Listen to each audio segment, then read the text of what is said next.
Next, talks aimed at ending Birmingham's long-running bin strike have collapsed, with the City Council now warning that compulsory redundancies for some refuse drivers are likely.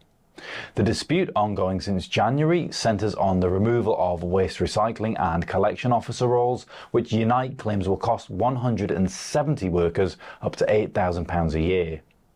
The council said it had reached the absolute limit of what it could offer and was walking away from negotiations after all offers were rejected.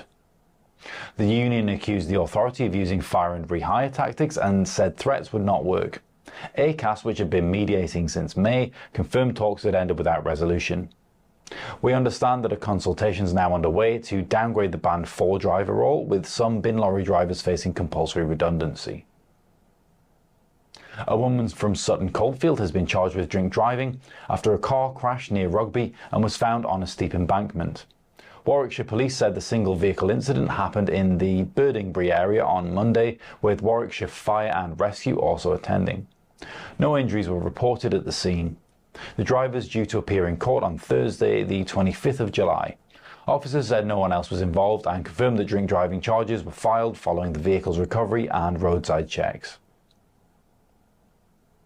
Budgets for NHS Birmingham and Solihull are already in the red just 2 months into the financial year. A report to the Integrated Care Board shows a deficit of £20.7 million. That's £12 million worse than forecast. Increased demand for emergency care, higher pay costs and changes in ambulance conveyancing were blamed. However, the board says it's still on track to meet its annual savings target of over £333 million by next April.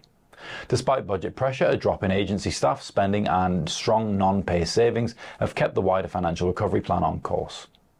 And finally, Worcester City Council says naming addresses could be considered for asylum seeker housing could put vulnerable people at risk. The comments came after a councillor raised concerns about a property on Pitmaston Road, and leader Lynn Denham said revealing locations could encourage threats or attacks.